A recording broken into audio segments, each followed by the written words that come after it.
हर हर महादेव. तुम्हालाही वाटतं का की अष्टमी, एकादशी, पौर्णिमा या फक्त धार्मिक तारखा आहेत? जर मी सांगितलं की ह्या सगळ्या गोष्टी चंद्र व सूर्याच्या गणितावर आधारित आहेत, तर आज आपण बघणार आहोत भारतीय पंचांग खरंच किती वैज्ञानिक आहे ते. नमस्कार, मी शिवम उपाध्ये.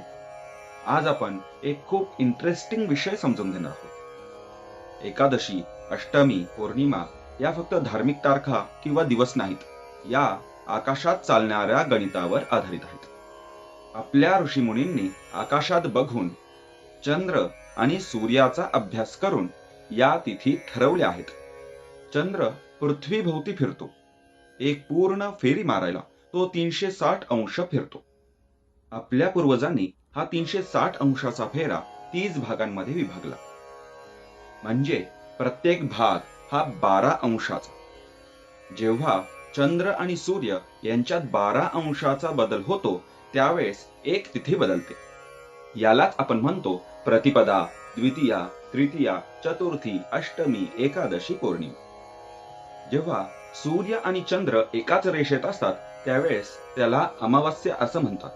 आणि जेव्हा चंद्र आणि सूर्य अगदी विरुद्ध म्हणजे 180 डिग्रीवर असतो त्यावेळेस त्याला पौर्णिमा असं म्हणतात. यानंतर पुन्हा नवीन चक्र सुरू होतं. हे सगळं आकाशात चालणारं गणित आहे. आता सगळ्यात इंटरेस्टिंग भाग, आपल्या ऋषींनी अजून एक गोष्ट जाणली.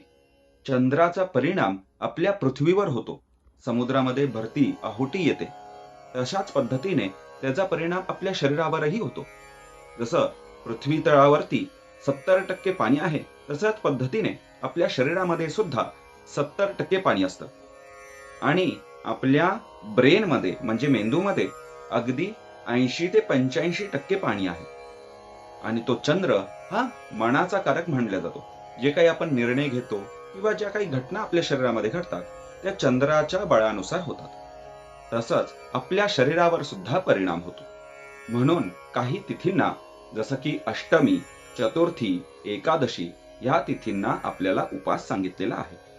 हे फक्त धर्म नाही तर आपलं शरीर संतुलित ठेवण्याचं ज्ञान आहे. विचार करा, चंद्र बदलतो, कोण बदलतो आणि आपल्या शरीरावरती परिणाम होतो. म्हणून भारतीय पंचांग हे फक्त धार्मिक नाही, ते ॲस्ट्रॉनॉमी आणि फिजिओलॉजी म्हणजेच खगोलशास्त्र आणि शरीरशास्त्राचं मिश्रण आहे. आपला धर्म म्हणजे फक्त पूजा नाही, तो निसर्गाशी जुळून जगण्याचा मार्ग आहे. आपल्या पूर्वजांनी आकाश बघितलं, निसर्ग जाणून घेतलं आणि आपल्यासाठी हा ज्ञानाचा खजिना ठेवला. व्हिडिओ आवडला असेल तर लाईक करा, चॅनल सबस्क्राईब करा आणि अशाच इंटरेस्टिंग गोष्टींसाठी कमेंट करा. हर हर महादेव.